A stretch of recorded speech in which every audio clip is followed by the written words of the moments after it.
اعوذ باللہ من الشیطان الرجیم، بسم اللہ الرحمن الرحیم۔ آج ہم شروع کریں گے سورۃ الضحیٰ۔ یہ مکی سورہ ہے اور سورہ نمبر 93 ہے۔ اور سورہ ضحیٰ کے اگر بیک گراؤنڈ کو ہم ڈسکس کریں تو یہ سورہ اس وقت نازل ہوئی جب بہت عرصہ تک حضور صلی اللہ علیہ وسلم کے اوپر وحی نازل نہیں ہوئی تھی، تو آپ صلی اللہ علیہ وسلم کچھ پریشان تھے، کیونکہ کفار مکہ جو ہیں وہ عجیب عجیب سی باتیں کرنا شروع ہو گئے تھے کہ معاذ اللہ کہیں آپ صلی اللہ علیہ وسلم کے رب نے آپ کو چھوڑ دیا ہے، اب وحی نازل نہیں ہو رہی۔ تو اس کے بعد آپ صلی اللہ علیہ وسلم کو تسلی دینے کے لیے یہ سورہ نازل ہوئی تھی، اور اس میں ان کے تمام اعتراضات کا بہت کھلے طریقے سے جواب دیا گیا تھا۔ تو یہ مکی سورہ ہے اور یہ ہم اس کو شروع کرتے ہیں۔ بسم اللہ الرحمن الرحیم۔ والضحیٰ، والضحیٰ یعنی کہ قسم ہے دھوپ چڑھنے کی، یعنی کہ سورج کی قسم دھوپ چڑھتے وقت کی، یعنی کہ والضحیٰ جو ہے وہ ایک رائز اور ایک جس کو کہتے ہیں نا عروج کی قسم یہاں پہ کھائی گئی ہے کہ جب سورج جو ہے وہ طلوع ہوتا ہے اور ایک ہر طرف اندھیرا جو ہے ختم ہو جاتا ہے اور روشنی پھیل جاتی ہے، تو قسم ہے اس وقت کی، یعنی قسم ہے دھوپ چڑھتے کی، یعنی کہ قسم ہے دھوپ چڑھتے وقت کی۔ واللیل اذا سجا، واللیل اور رات کی، اذا سجا جب چھا جائے، اور اسی کے اپوزٹ پہلے یعنی کہ صبح کی قسم، اس کے بعد اسی کے اپوزٹ یعنی کہ رات کی جب چھا جائے، یعنی کہ اس رات کی قسم جب وہ کمپلیٹلی جو ہے وہ ڈارکنیس جب کمپلیٹلی پریویل کر جاتی اس وقت کی۔ ما ودعک ربک وما قلی، ما نہیں، ودعک آپ کو چھوڑا، ربک آپ کا رب، وما قلی اور نہ بیزار ہوا، یعنی نہ تو آپ کے رب نے آپ کو چھوڑا اور نہ ہی آپ کا رب آپ سے بیزار ہوا۔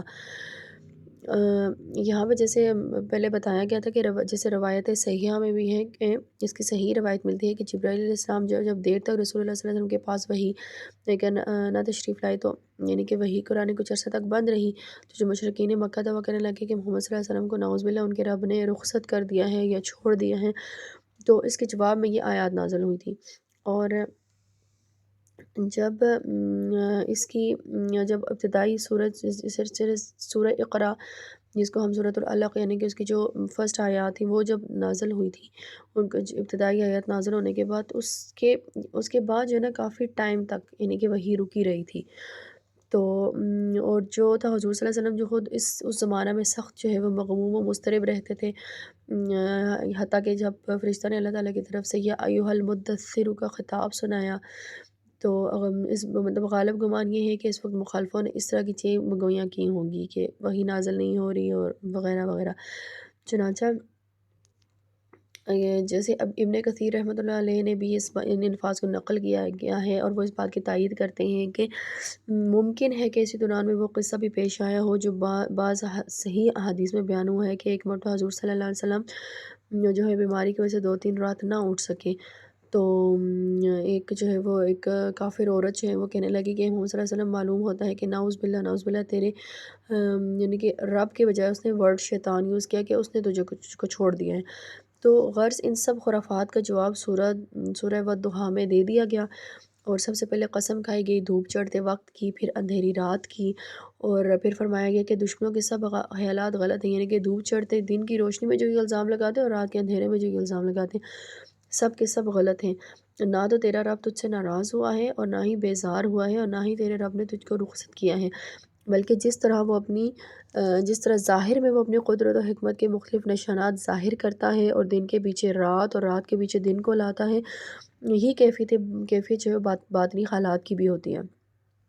گویا کہ اگر سورج کی دھوپ کے بعد رات کی تاریکی کا آنا اللہ کی خفقی اور ناراضگی کی دلیل نہیں ہے، اور نہ اس بات کا ثبوت ہے کہ اس کے بعد دن کبھی نکلے گا نہیں یا دن کا کبھی اجالا نہیں ہوگا، تو چند روز نور وحی کے رکے رہنے سے یہ کیوں اس چیز کو لوگوں نے کیوں اخذ کر لیا کہ خدا جو ہے وہ اپنے منتخب کیے ہوئے محبوب سے، اپنے منتخب کیے پیغمبر سے خفا اور ناراض ہو گیا ہے اور ہمیشہ کے لیے وحی کا دروازہ بند کر دیا ہے۔ ایسا کہنا تو خدا کے علم محیط اور حکمت بالغہ پر اعتراض کرنا ہے۔ گویا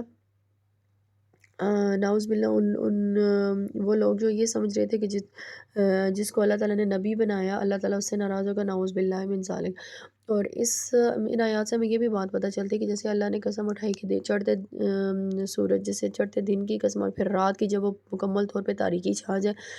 گویا کہ یہ چیزیں انسان کے حالات زندگی کی طرف بھی اشارہ کرتی ہیں۔ بعض اوقات انسان کی زندگی میں اتنے مشکل حالات آ جاتے ہیں اور اسے لگتا ہے کہ ہر طرف اندھیرا ہی اندھیرا ہے، اس کی زندگی میں کوئی روشنی نہیں ہے، تو اس وقت انسان کو یہ چیز سوچنی چاہیے اور یہ سورہ پڑھنی چاہیے جس میں اللہ فرماتا ہے کہ ایسا نہیں ہے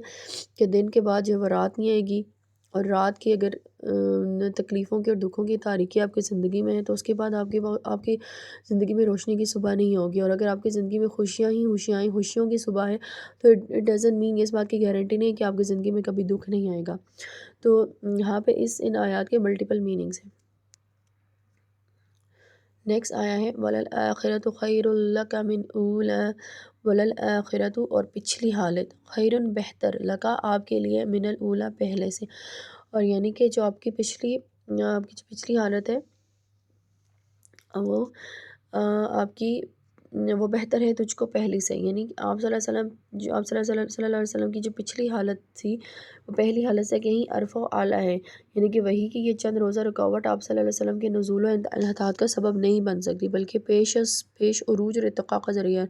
اور اگر پچھلے سے پچھلی حالت کا بھی تصور کیا جائے، یعنی کہ آخرت کی شان و شکوہ کا، جبکہ آدم اور آدم کی ساری اولاد آپ صلی اللہ علیہ وسلم کے جھنڈے تلے جمع ہوگی، تو وہاں کی جو بزرگی اور فضیلت اور وہاں کا جو رتبہ ہوگا وہ یہاں کے اعزاز و اکرام سے بے شمار درجہ بڑھ کر ہے، یعنی کہ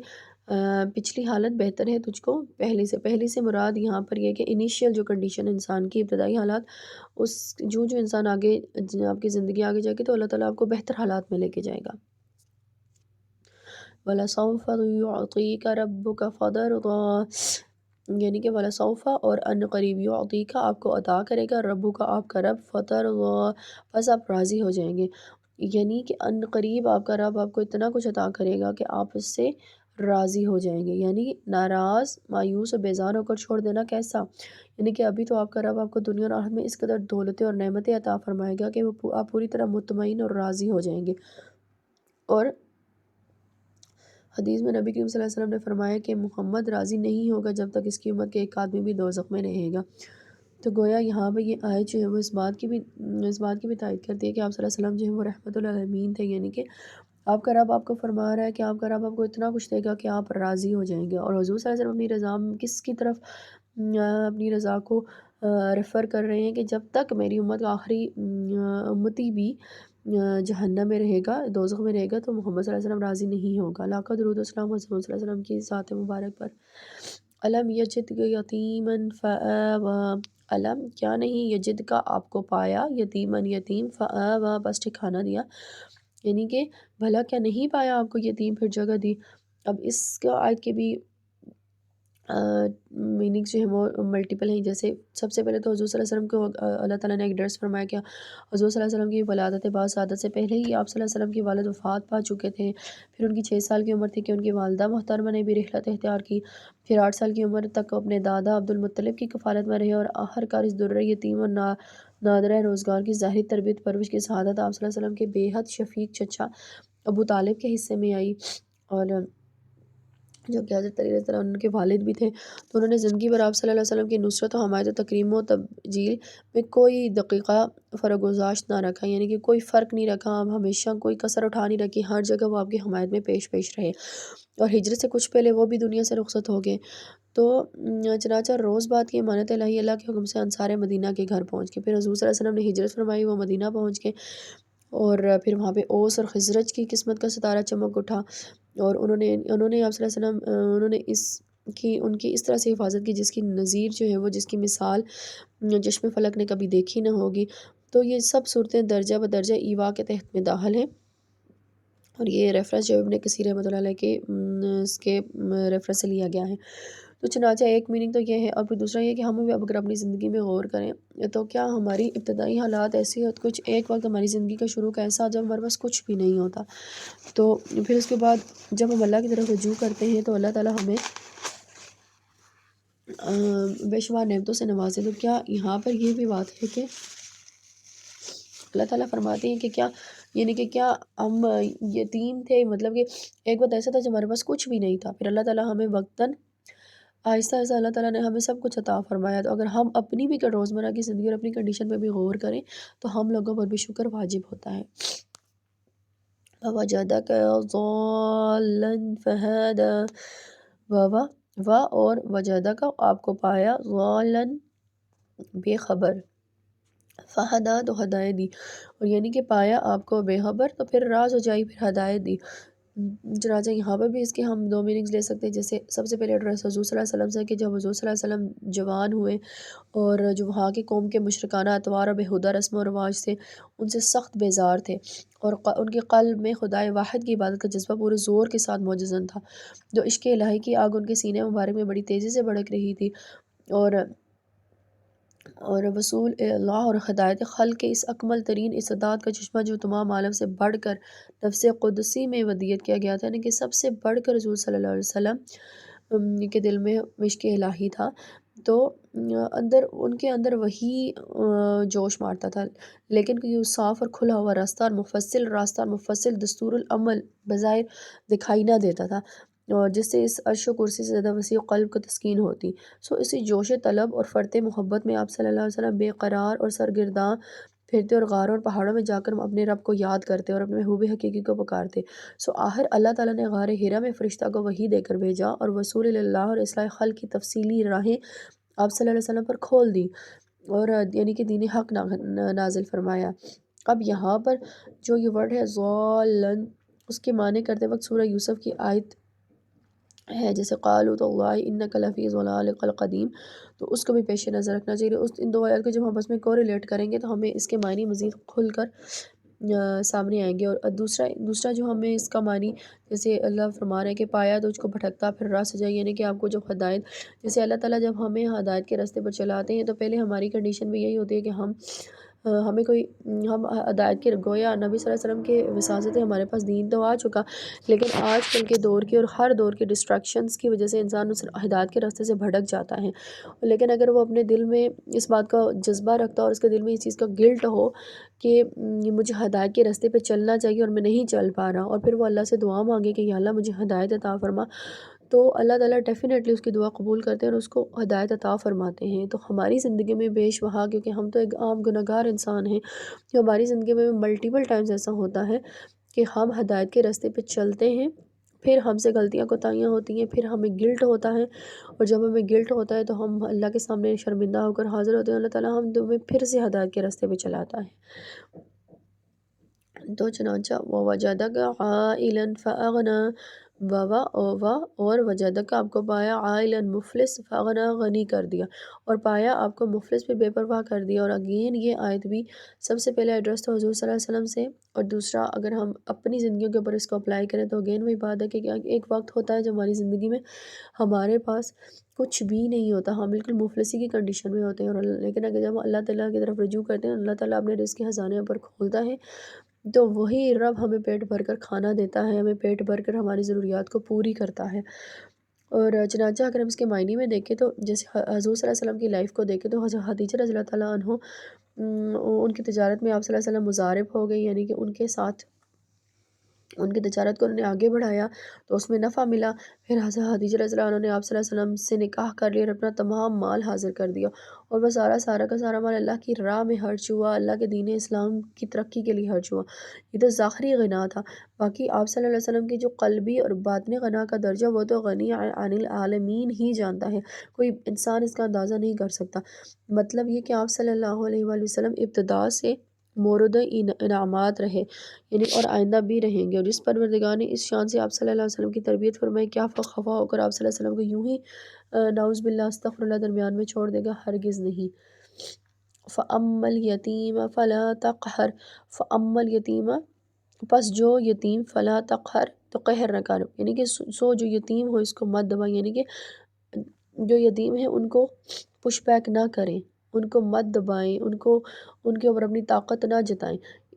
اور یہ آئے تو آج کل کے انسانوں کے لیے بہت بڑا سبق ہے کہ ہمیں یتیموں کی خبرگیری اور دلجوئی کرنا چاہیے، نہ کہ ان کو کمزور پا کر، ان کو بے سہارا پا کر ان کو دبائیں۔ ہوتا کیا ہے کہ ہماری سوسائٹی میں لوگ چاہے کوئی یتیم نہ بھی ہو، کوئی بھی رشتہ، جب وہ یہ دیکھتے ہیں کہ یہ انسان بے بس ہے، یہ انسان اکیلا ہے، بے سہارا ہے، تو وہ اس کو مزید فورس کرتے ہیں، اس کو مزید پش بیک کرتے ہیں، اس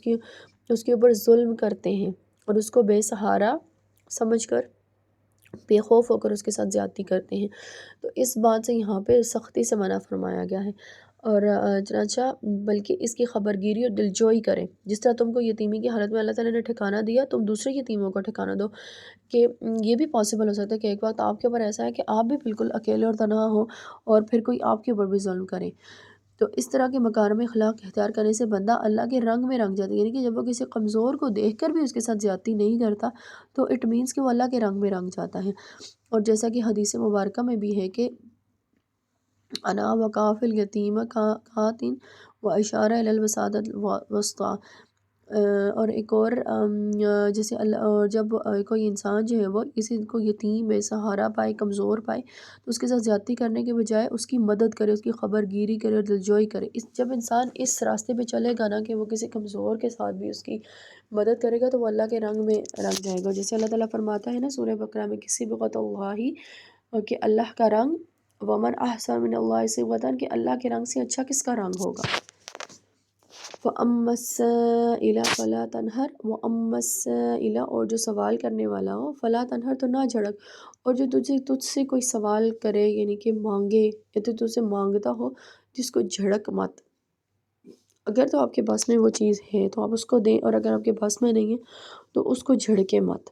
یعنی اب اللہ تعالیٰ فرماتے ہیں کہ جب تم غریب تھے، نادار تھے، تو اللہ تعالیٰ نے غنا عطا فرمایا۔ اب شکر گزار بندے کا حوصلہ یہی ہونا چاہیے کہ وہ مانگنے والوں سے اس کا دل تنگ نہ ہو، اور وہ حاجت مندوں کے سوالوں سے گھبرا کر ان کو جھڑکنے ڈانٹنے کا شیوہ اختیار نہ کرے، بلکہ فراخ دلی اور خوش اخلاقی سے پیش آئے۔ اور جیسے میں اگر ہم احادیث مبارکہ بھی اٹھا کر دیکھیں تو سائلین کے مقابلہ پر آپ صلی اللہ علیہ وسلم کی وسعت اخلاق کے جو قصے منقول ہیں وہ بڑے سے بڑے مخالف کو بھی آپ صلی اللہ علیہ وسلم کے اخلاق کا گرویدہ بنا دیتے ہیں۔ چنانچہ جیسے صاحب روح المعانی لکھتے ہیں کہ سائل کی زجر کی ممانعت اس صورت میں ہے کہ جب وہ نرمی سے مان جائے، ورنہ اگر اڑی لگا کر کھڑا ہو جائے اور کسی طرح نہ مانے تو وہ ایک ڈیفرنٹ سچویشن ہوتی ہے۔ لیکن موسٹ آف دا ٹائم اگر کوئی آپ دیکھیں کہ کوئی لٹرلی کوئی جنرلی کوئی ضرورت مند آپ سے مدد چاہتا ہے تو آپ اس کو جھڑکے مت، آپ حتی المقدور اس کی مدد کر سکتے ہیں، اس کی مدد کریں۔ وَأَمَّا بِنِعْمَتِ رَبِّكَ فَحَدِّثْ، وَأَمَّا، اور جو بنعمتی نعمت ربی کا اپنا رب، فحدث، سو بیان کر، اور جو احسان ہے تیرے رب کا سو بیان کر۔ اب یہاں پہ یہ جو ہے احسان کے بیان کرنے کا مطلب، یہاں پہ احسان کے بیان کرنے کا مطلب اللہ کا شکر ادا کرنا ہے، یعنی کہ اللہ کے جو احسانات ہیں ان کو ایکسیپٹ کیا جائے، ان کو ریئلائز کیا جائے، ان کو بار بار ان کو یاد کیا جائے، اور اپنے رب کی شکر گزاری کی جائے۔ محسن کے حسنات کا جو بنیت شکر گزاری چرچا کرنا وہ بھی شرن محمود ہے، یعنی کہ آپ اللہ تعالیٰ کا شکر ادا کرنے کے لیے کہ اللہ تعالیٰ نے مجھے یہ نعمت عطا کی۔ یہ مت بولیں کہ میرے پاس یہ بھی ہے یہ بھی ہے، نو، آپ یہ بولیں کہ مجھے اللہ نے یہ چیز عطا فرمائی، اگر ابھی میرے پاس یہ چیز ہے تو اس میں میرا کوئی کمال نہیں بلکہ اللہ نے مجھے یہ چیز عطا فرمائی۔ لہٰذا جو انعامات اللہ تعالیٰ نے آپ صلی اللہ علیہ وسلم کے اوپر فرمائے، اللہ تعالیٰ فرماتے ہیں ان کو بیان کیجئے۔ سب سے خوبصورت نعمت وہ نعمت ہدایت جس کا ذکر وجادک ضالا فہدی، یعنی کہ ہم نے آپ کو ہدایت عطا فرمائی، یعنی کہ قرآن اور اس کا لوگوں میں پھیلانا، پھر اس کا کھول کھول کر بیان کرنا، تو آپ صلی اللہ علیہ وسلم کا فرض منصبی تھا۔ اوبیسلی اللہ کے نبی دنیا میں اسی لیے مبعوث فرمائے گئے ہیں کہ وہ اللہ تعالیٰ کے بھٹکے ہوئے انسانوں کو راہ راست پہ لا سکیں۔ چنانچہ آپ صلی اللہ علیہ وسلم کے ارشادات وغیرہ کا جو حدیث کہا جاتا ہے، ہو سکتا ہے کہ یہاں پہ یہ جو لفظ فحدث اسی سے لیا گیا ہو، لیکن ایک ڈیفرنٹ کنٹیکسٹ ہے، اس پر ہم نہیں جائیں گے۔ ہم اس آیت کے اوپر فوکس کرتے ہیں کہ جو احسان ہے تیرے رب کا سو بیان کر، یعنی کہ اللہ تعالیٰ نے آپ کے اوپر جو احسانات کیے ہیں، جو آپ کو نعمتیں بیان کی دی ہیں، چاہے وہ آپ کے جسم سے لے کے آپ کے آنکھ، کان، ناک، آپ کے دل، آپ کے جسم، آپ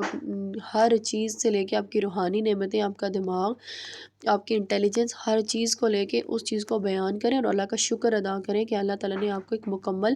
انسان بنایا اور آپ کو اتنی زیادہ نعمتیں بیان کی کہ جن کا گویا نہ کوئی نعم البدل ہے اور نہ ہی آپ اس کا شکر ادا کر سکتے ہیں اس لیول پہ جا کے جس پہ شکر ادا کرنا چاہیے، لیکن ایٹ لیسٹ شکر ادا کرنے کی کوشش کرنی چاہیے۔ اور شکر ادا کرنے کی سب سے بہتر شکل ہوتی ہے کہ آپ اپنے رب کی فرما برداری کریں، اپنے عملی طور پہ اپنے رب کی فرما برداری کریں، نہ کہ صرف باتوں میں اس کا شکر ادا کریں۔ تو اب یہ جو سورہ ہے وہ شکر گزاری پہ اینڈ ہوتی ہے۔ اب ہم اس کو وائنڈ اپ کرتے ہیں، اس کو سمرائز کرتے ہیں، اس کی پہلی آیت سے شروع کر کے بسم اللہ الرحمن الرحیم۔ والضحیٰ، یعنی یہ قسم ہے دھوپ چڑھتے وقت کی، یعنی کہ سن رائزنگ، واللیل اذا سجا، اور رات کی جب چھا جائے یعنی کہ جب بالکل ڈارکنس پریویل کر جائے، ما ودعک ربک وما قلی، اور نہ ہی تیرے رب نے تجھ کو چھوڑا اور نہ ہی آپ کا رب آپ سے بیزار ہوا،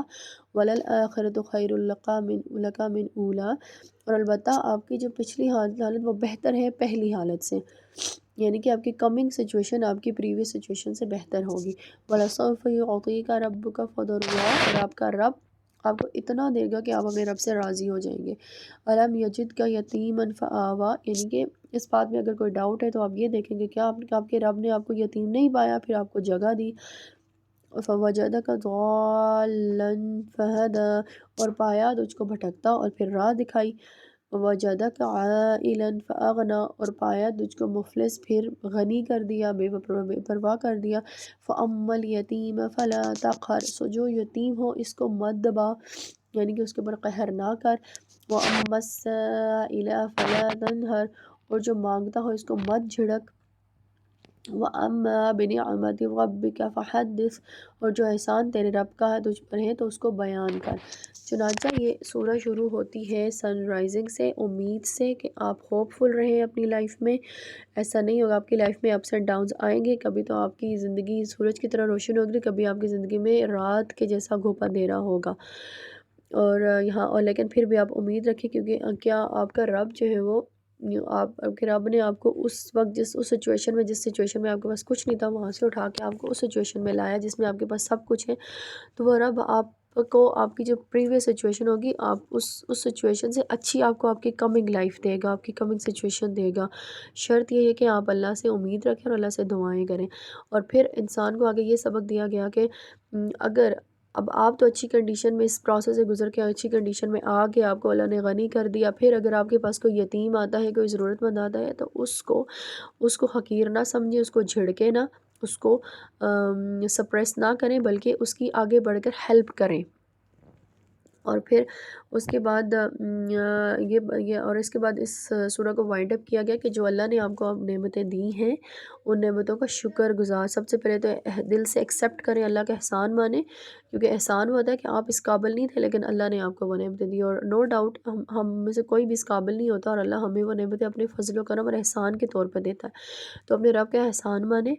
اور اپنے رب کی شکر گزاری کریں، اور شکر گزاری کا سب سے بہترین طریقہ یہ ہے کہ ہم اپنے رب کے فرما بردار رہیں اور فرما برداری پر قائم رہنے کی پوری کوشش کریں، اور میری دعا ہے کہ اللہ تعالی ہم سب کو اپنا فرما بردار رکھیں، اللہ تعالی ہم سب کو اپنے فرما بردار اور نیکوکار بندوں میں شامل کریں، اور قیامت والے دن اللہ ہمیں ان بندوں میں شامل کرے کہ جن کو اللہ بغیر حساب کی جنت میں داخل فرما دے۔ اللہ تعالی ہم سب کو اللہ کی نعمتوں کی شکر گزاری کرنے کی توفیق عطا فرمائے، آمین۔ صدق اللہ العظیم۔